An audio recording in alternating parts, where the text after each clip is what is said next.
It's actually it's complicated to judge and to judge it that way, but I've come to respect it. But it isn't easy. I mean, especially but what Betty did was that she complimented us by having a sculptor, a 3D person, a 2D person, and a photographer.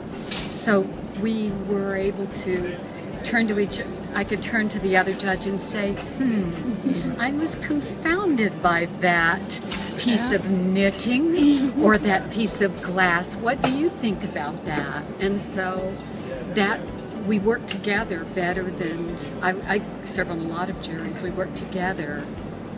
We couldn't have done it without each other, which isn't always true.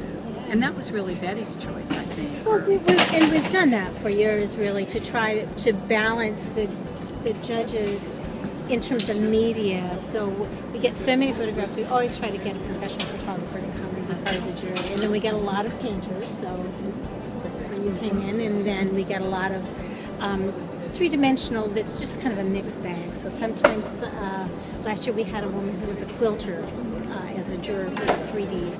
So it's just, we try to balance it out. So if you're not your specialty and there's one thing, somebody else that's their strong suit.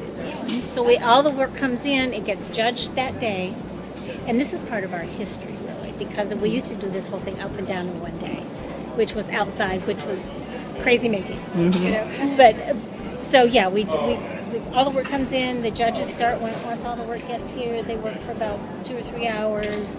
We feed them. They talk about if sometimes there's artwork that is sort of rates about the same, and so they can have that discussion about which ones they think is stronger and why. And I think consensus is really important, and I think we did come to consensus. That's good. I mean, not that we've got really divergent opinions, and Betty encouraged us to have real divergent rating for the paintings, and that made it fairly easy to come to some near consensus about what were strongest items. And then we had to do some not battling, I won't say that, but we had to do some advocacy and some Q&A, and I think that's really important, actually. And I lost a few of my. And you won a few. And I won a few.